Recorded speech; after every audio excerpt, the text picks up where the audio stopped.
Indian army ने 7 मई 2025 को रात 1:50 पर एक फोटो ट्वीट की जिसपे ऑपरेशन सिंदूर लिखा था और कैप्शन में था जस्टिस इज सर्व, जिसमें उन्होंने बताया कि ऑपरेशन सिंदूर के अंदर इंडियन आर्म फोर्सेस ने पाकिस्तान के अंदर मौजूद टेररिस्ट इंफ्रास्ट्रक्चर को टारगेट किया है, जिसमें 9 टेररिस्ट बेसिस पर स्ट्राइक की गई हैं। 7 मई की सुबह होते ही इंडियन सोर्सेज और पाकिस्तान से मिसाइल्स की वीडियोस आना शुरू हो जाती हैं। पूरे सोशल मीडिया पे वैसे तो बहुत सारी वीडियो सर्कुलेट की जा रही हैं, लेकिन अभी जो आप अपने स्क्रीन पर देख रहे हो वो वेरीफाइड वीडियोस हैं।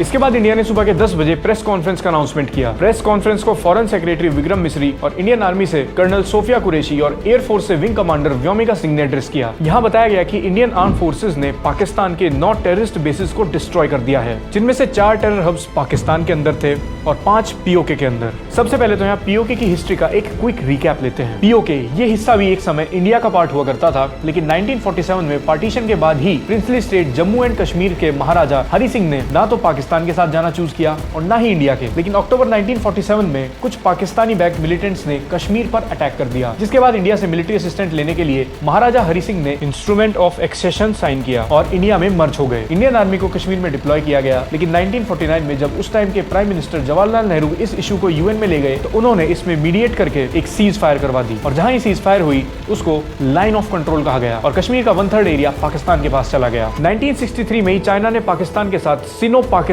एग्रीमेंट किया, जिसके अंदर दोनों ही देशों ने अपने बॉर्डर्स को डिफाइन किया और इसी एग्रीमेंट के अंदर पाकिस्तान ने इलीगली ऑक्युपाइड कश्मीर का 5000 स्क्वायर किलोमीटर का एरिया चाइना को दे दिया, जो बाद में अक्साई चिन बना। इंडियन इंटेलिजेंस के अकॉर्डिंग इन 9 लोकेशंस पे 3 टेरर ग्रुप्स के बेसिस थे, जैश ए मोहम्मद, लश्कर ए तैयबा और हिजबुल मुजाहिदीन। अब इंडियन आर्मी ने आखिर इन कैंप्स को क्यों टारगेट किया और यहाँ किस तरीके की एंटी इंडियन एक्टिविटीज चलती थी, आप भी सुन के शॉक हो जाओगे। मरकज सुभान अल्लाह ये पाकिस्तान के बहवालपुर में लोकेटेड है और ये जैश ए मोहम्मद का मेन टेररिस्ट हेडक्वार्टर था जहां टेररिस्ट ट्रेनिंग हुआ करती थी। इसी कैंप में उन आतंकवादियों ने भी ट्रेनिंग ली थी जिन्होंने पुलवामा अटैक को अंजाम दिया था। इनका दूसरा कैंप था मरकज तैयबा। ये लश्कर ए तैयबा का प्राइमरी बेस था जहां 1000 से ज्यादा आतंकवादियों को एनुअली रिक्रूट किया जाता था। यहीं पर अजमल कसाब की ट्रेनिंग भी हुई थी, जिसने 26/11 मुंबई अटैक्स को अंजाम दिया था। तीसरा बेस इंडिया के बॉर्डर से सिर्फ 6 किलोमीटर दूर था। यह है सार्जल कैंप, जो पाकिस्तान के नारोवाल डिस्ट्रिक्ट में लोकेटेड है। यहाँ टनल डिगिंग से इंडियन टेरिटरी के अंदर सीक्रेट वेपन्स और टेररिस्ट इंसर्ट किए जाते थे। ये क्रॉस बॉर्डर टेररिज्म के लिए एक लॉन्च पैड की तरह काम करता था। ये कैंप्स पाकिस्तान के अंडर थे, लेकिन बाकी के जो 5 कैंप्स थे वो पीओके के अंडर आते थे। पीओके में जिन 2 कैंप्स को टारगेट किया गया, वहां जैश ए मोहम्मद की एक पूरी फैसिलिटी फिदायीन यानी कि सुसाइड अटैकर्स को ट्रेनिंग दिया करती थी। पीओके के मुजफ्फराबाद में जो 2 कैंप्स थे ये लश्कर ए तैयबा के ट्रेनिंग सेंटर की तरह चल रहे थे और यहीं के ट्रेंड हुए टेररिस्ट सोनमार्ग, गुलमार्ग और पहलगाम में हुए टेरर अटैक्स में शामिल थे। इस टेरर अटैक के थ्रू इन तीनों टेररिस्ट ऑर्गेनाइजेशन का जो इंफ्रास्ट्रक्चर था उसे मिट्टी में मिला दिया गया है और एक मैसेज ये भी दिया गया है कि इंडियन आर्मी पीओके से बाहर जाकर पाकिस्तान के अंदर घुसकर भी एक्शन ले सकती है। टोटल 4 मेनलैंड पाकिस्तान और 5 पाकिस्तान ऑक्यूपाइड कश्मीर के टेरर कैंप्स डिस्ट्रॉय कर दिए गए। तकरीबन 5-7 गोले बहुत बड़े-बड़े आकर ये लगते रहे, बार-बार बदलाव इस तरह लगे हैं। इन स्ट्राइक्स के लिए इंडिया ने प्रिसाइज वेपन्स का यूज किया, जिससे कि कोलैटरल डैमेज कम हो। मीडिया रिपोर्ट्स के अकॉर्डिंग इंडिया ने इंडियन एयर स्पेस में रहते हुए ही French made SCALP cruise missiles का यूज किया। स्कैल्प मिसाइल्स की रेंज 250 किलोमीटर से भी ज्यादा होती है और इन मिसाइल्स को फायर एंड फॉरगेट वेपन भी कहा जाता है, क्योंकि एक बार फायर करने के बाद इन्हें कंट्रोल नहीं किया जा सकता। साथ ही में जीपीएस और टेरेन मैपिंग सेंसर्स की हेल्प से ये मिसाइल्स खुद को डेस्टिनेशन के लिए गाइड भी कर सकती हैं। स्कैल्प मिसाइल्स के साथ ही इन स्ट्राइक्स के लिए फ्रेंच मेड हैमर यानी कि highly agile modular munition extended range precision guided missiles का भी यूज किया गया, जिनकी रेंज 70 किलोमीटर तक होती है। हैमर बॉम्ब्स माउंटेन टेरेन में काफी प्रिसाइज टारगेटिंग के लिए यूज किए जाते हैं। इसे फ्रांस ने खुद वेस्ट एशिया और अफगानिस्तान में काफी बार यूज किया है और यूक्रेन भी इसी स्कैल्प और हैमर को रशिया के अगेंस्ट काफी समय से यूज कर रहा है। साथ ही में इंडिया ने इस ऑपरेशन में लॉइटरिंग म्यूनिशंस का भी यूज किया है। इन्हें सुसाइड वेपन्स या फिर सुसाइड ड्रोन्स भी कहा जाता है, क्योंकि ये टारगेट हिट करने के बाद खुद को डिस्ट्रॉय कर लेते हैं। यहाँ एडवांस वेपनरी का यूज तो हुआ ही है, लेकिन उसके साथ साथ यहाँ एडवांस इंटेलिजेंस इनपुट ना होते तो ये ऑपरेशन पॉसिबल नहीं था। फॉरेन सेक्रेटरी विक्रम मिस्री के अकॉर्डिंग इंडिया ने टेररिस्ट के बीच की कम्युनिकेशन को भी इंटरसेप्ट किया। अब हमेशा की तरह पाकिस्तान से मिक्स्ड रिएक्शन आए। कुछ लोगों ने तो अटैक को ही डिनाई कर दिया,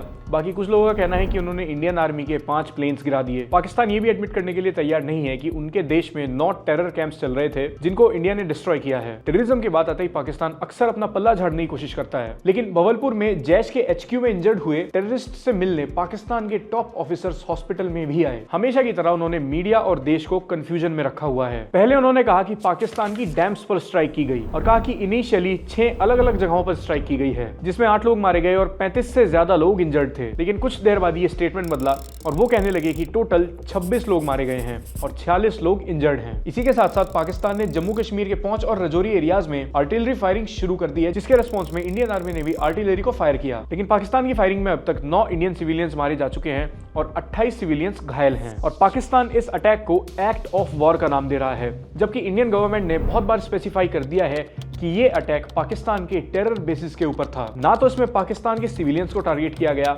और ना ही पाकिस्तान की मिलिट्री फैसिलिटी को। ये स्ट्राइक्स एकदम मेजर्ड और नॉन एस्केलेटरी थी। लेकिन पाकिस्तान ने यूनाइटेड नेशंस के चार्टर का आर्टिकल 51 रिवोक कर दिया है, जो हर देश को सेल्फ डिफेंस का हक देता है। तो अब ये चीज एक फुल स्केल वॉर में कन्वर्ट हो सकती है। तो बजाय इस चीज का जवाब देने के कि इतने सारे टेररिस्ट पाकिस्तान के कैंप्स में क्या कर रहे थे, पाकिस्तान अपनी पब्लिक को खुश करने के लिए फेक न्यूज और प्रोपेगेंडा फैलाने में बिजी है। Pakistan now saying it shot down 5 Indian airplanes and और करे भी क्यों ना, क्योंकि इस समय पाकिस्तान इन्हीं फेक न्यूज और प्रोपेगेंडा के थ्रू डैमेज कंट्रोल करने की कोशिश कर रहा है। पुरानी वीडियो शेयर की जा रही हैं जिसमें वो क्लेम कर रहे हैं कि पाकिस्तान ने इंडियन फाइटर जेट्स को गिरा दिया, जबकि पाकिस्तान की फॉरेन मिनिस्ट्री ने ये ऑफिशियली क्लेम किया कि कोई भी इंडियन एयरक्राफ्ट ने पाकिस्तान के एयर स्पेस में एंट्री नहीं ली, क्योंकि राफेल ने अपने एयर स्पेस में रहते हुए ही इस पूरे ऑपरेशन को अंजाम दिया है। तो कैसे पाकिस्तान ने इंडिया का कोई भी जेट शूट डाउन कर दिया? तो अब सबसे बड़ा सवाल है कि इंटरनेशनल कम्युनिटीज का इस अटैक के ऊपर क्या टेक है, वर्ल्ड के बड़े लीडर्स का क्या कहना है। जैसे कि जब ऑपरेशन सिंदूर के बारे में ट्रंप से पूछा गया तो उन्होंने जवाब दिया कि They've been fighting for a long time, you know, they've been fighting for,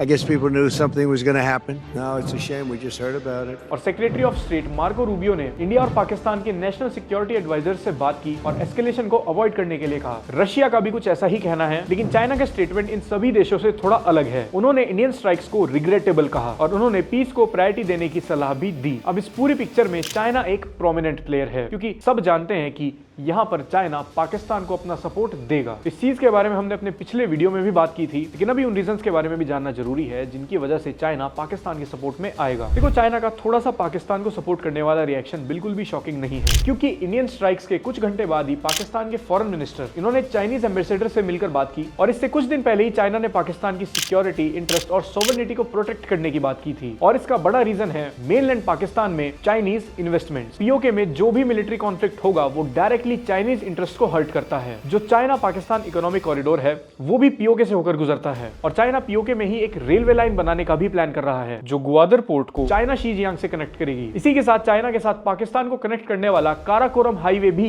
यहीं से पास होता है। तो यही कुछ रीजंस हैं जिसकी वजह से चाइना पाकिस्तान को इंडिया के अगेंस्ट बैक करेगा। लेकिन अभी ये चीज एनालाइज करना कि ये सपोर्ट सिर्फ डिप्लोमेटिक होगा या फिर इसमें वेपन्स और इकोनॉमिक सपोर्ट भी शामिल होगा, ये अभी बहुत मुश्किल है, क्योंकि जैसा हमने अपनी पिछली वीडियो में भी डिस्कस किया था कि इंडिया चाइना के सबसे बड़े ट्रेडिंग पार्टनर्स में से एक है और इंडिया खुद भी चाइना के अगेंस्ट काफी सारे मिलिट्री वेपन्स को ओन करता है। तो ये फैक्टर्स चाइना को पाकिस्तान को अनकंडीशनली बैक करने से रोकते हैं। इसीलिए इंडिया पाकिस्तान के केसेस में चाइना की स्टेटमेंट्स बहुत दबी दबी सी साउंड करती हैं। इंडियन मिलिट्री स्ट्राइक्स के बाद से ही पाकिस्तानी आर्मी जम्मू एंड कश्मीर के कुछ एरियाज में लगातार शेलिंग कर रही है, जिससे अभी तक 15 इनोसेंट सिविलियंस अपनी जान खो चुके हैं और 60 से ज्यादा लोग इंजर्ड हैं, जिनमें एक इंडियन आर्मी के ऑफिसर दिनेश कुमार भी शहीद हो गए। पाकिस्तान ने अपनी शेलिंग से जम्मू एंड कश्मीर के पूंछ में श्री गुरु सिंह सभा साहिब गुरुद्वारा को भी टारगेट किया और कुछ रिपोर्ट्स के अकॉर्डिंग तो पाकिस्तान ने अमृतसर के गोल्डन टेंपल को भी टारगेट करने की कोशिश की है। गवर्नमेंट ऑफ इंडिया ने ऑफिशियली क्लेम किया है कि 7 और 8 मई की रात को पाकिस्तान ने इंडिया के 15 शहरों पर ड्रोन और मिसाइल स्ट्राइक करने की कोशिश भी की थी, जिनमें अवंतीपुरा, श्रीनगर, जम्मू, पठानकोट, अमृतसर, जलंधर, लुधियाना, चंडीगढ़ और भी कुछ शहर शामिल थे। लेकिन इन मिसाइल्स और ड्रोन्स को इंडियन एयर डिफेंस सिस्टम ने हवा में ही डिस्ट्रॉय कर दिया था। इंडियन गवर्नमेंट का कहना है कि शॉट डाउन की गई पाकिस्तानी मिसाइल्स और ड्रोन्स के कुछ पार्ट्स इंडिया में भी मिले हैं। इसी के साथ 8 मई की सुबह को इंडियन आर्म फोर्सेज ने लाहौर समेत दूसरे पाकिस्तान के लोकेशंस पर उनके चाइनीज एयर डिफेंस सिस्टम्स और रेडार्स को डिस्ट्रॉय भी कर दिया है। इंडियन मिलिट्री की इन स्ट्राइक्स को देखते हुए पाकिस्तान में जो यूएस, यूके, सिंगापुर और कैनेडियन एम्बेसीज हैं, उन्होंने पाकिस्तान में ट्रैवल कर रहे अपने नेशनल्स के लिए वार्निंग ट्रैवल एडवाइजरीज भी जारी की हैं। दिन ब दिन ये सिचुएशन एस्केलेट हो रही है और सबसे ट्रेजिक बात है कि पूंछ के गुरुद्वारा और स्कूल्स में जो कुछ भी हुआ उसे कोई खास मीडिया कवरेज भी नहीं मिली। तो लोकल लोग यहाँ बहुत ज़्यादा स्ट्रगल कर रहे हैं। सो वी होप कि इंडिया और पाकिस्तान की ये सिचुएशन जल्दी कंट्रोल के अंदर आ जाए और सिविलियन कैजुअलिटीज़ ना हो।